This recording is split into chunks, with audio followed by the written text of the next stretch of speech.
Olá! No vídeo de hoje vamos voltar às aves para esclarecer um tema referido com frequência. Afinal, o que é a doença da faca?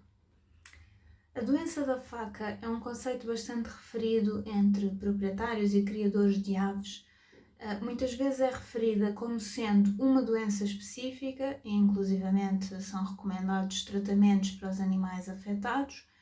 Outras vezes é esclarecido que não é uma doença, mas sim um sintoma.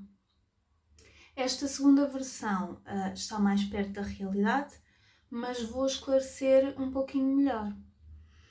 A doença da faca tem este nome popular porque as aves ficam com o peito em forma de faca. Isto não significa nada mais do que magreza, por vezes é uma magreza extrema.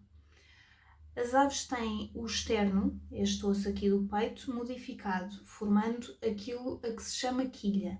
E é a quilha que tem esta forma aguçada que pode parecer uma faca.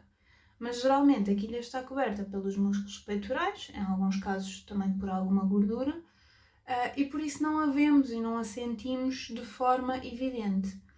Quando uma ave emagrece muito e perde massa muscular, este osso torna-se mais óbvio. Geralmente, quando existe este grau de magreza, é porque as aves estão doentes, mas não é sinónimo de nenhuma doença específica.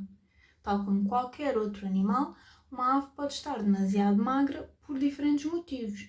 Por exemplo, a ave pode estar magra simplesmente por privação de alimento, ou seja, por passar fome. Mas a magreza também pode ser consequência de qualquer doença que impeça a absorção de nutrientes no trato digestivo, como parasitismo ou infecções bacterianas, virais ou fúngicas. Pode ser consequência de o animal gastar mais reservas do que as que consegue repor, seja por presença de tumores, de alterações hormonais, alterações dos órgãos internos, como o fígado ou o rim, ou até exercício excessivo, ou qualquer outro fenómeno que cause stress no organismo. Com isto, é fácil entender que é impossível recomendar um tratamento baseado apenas na dita doença da faca.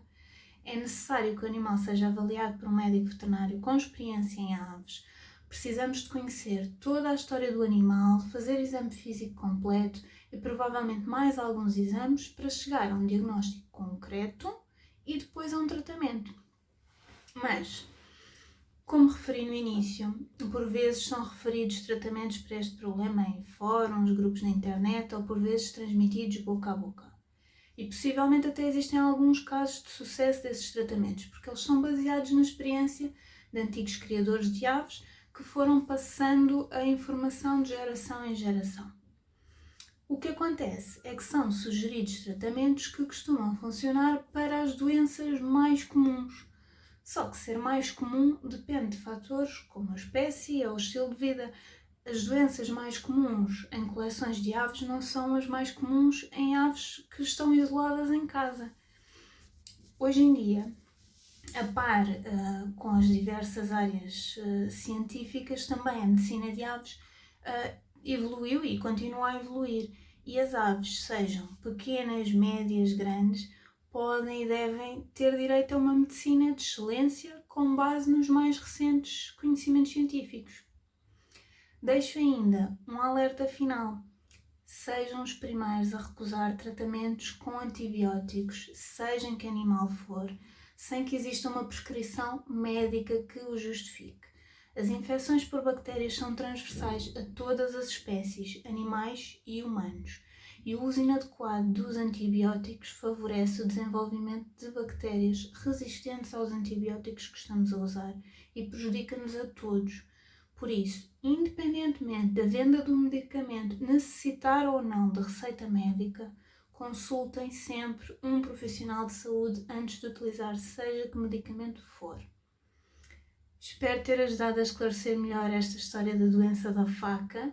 Deixem nos comentários ou enviem mensagem se ficaram com dúvidas sobre este ou outros temas que possam ter ouvido ou lido por aí. Até breve!